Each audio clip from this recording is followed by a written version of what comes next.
You don't have to do it alone.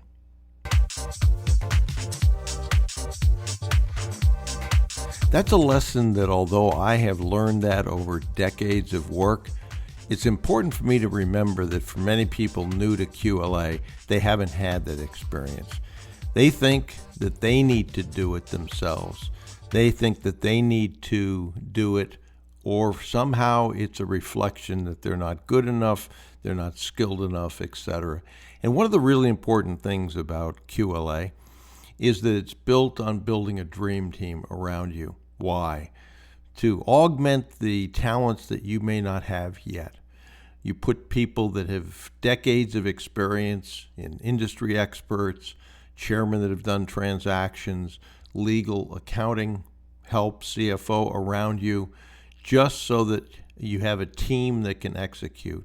And you don't have to do all those things. You just have to have people around you who can do those things, and then give them tasks, hold them accountable, and ideally, particularly when you are working with a dream team, have them want to contribute to that.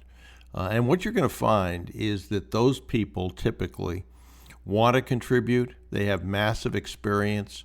So if you, for instance, wanted to acquire your outside accounting and law firms, why not look to the accountant on your board, the lawyer on your board that has decades of experience, particularly if they're retired, have dealt with thousands of transactions probably over that career, and ask them, what do you think is the best way to get this discounted, deferred, and rolled success fee structure, and how can we go about doing it? And I think you're going to find out that, one, that's not new to many of them, and two, they've got some pretty good ideas and usually pretty good contacts that they can call. And I don't care at all if somebody is better at doing something than I am.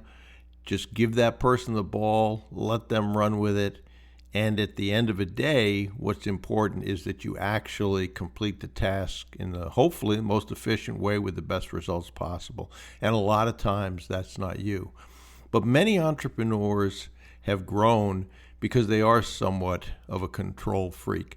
That's been responsible for some growth, obviously, but it also can be a very limiting factor in how they grow their business, because if they think that they're the only one who can do it the best, even subconsciously, they will reach a point where they only have so many hours of work in a day and they don't want to take on another task. So they just limit the input. Even if they don't realize, they limit the input.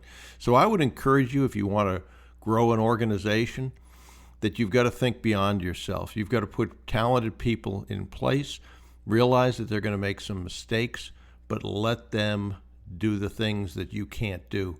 Eventually they'll get better. Eventually they will grow in the positions. And one of the things I like to do with people that bring me problems is to suggest that they bring me 1, 2, or 3 solutions. And over time, they will get better at making decisions on their own.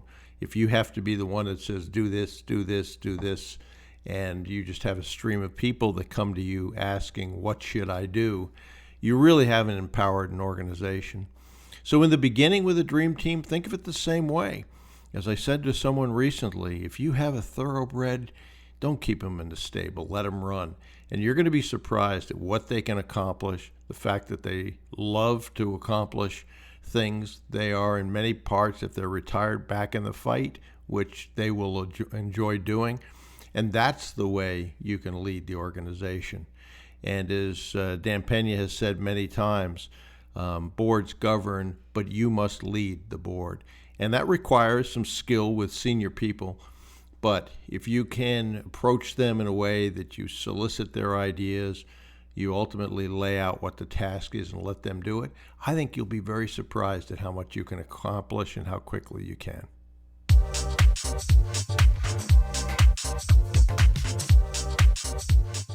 Okay, so if you have any questions or comments or ideas for future episodes, please email bruce@brucewhipple.com. And if you're not already on our mailing list, head over to brucewhipple.com and sign up and grab any of the free reports. That'll put you on the mailing list. There is a lot of free information you can use to acquire already profitable businesses. This is Bruce Whipple. Thanks for listening to the Business Acquisition Podcast. And remember, you miss 100% of the opportunities you fail to take. And procrastination truly is the thief of time. So do something today, please. Your future self will be proud of you.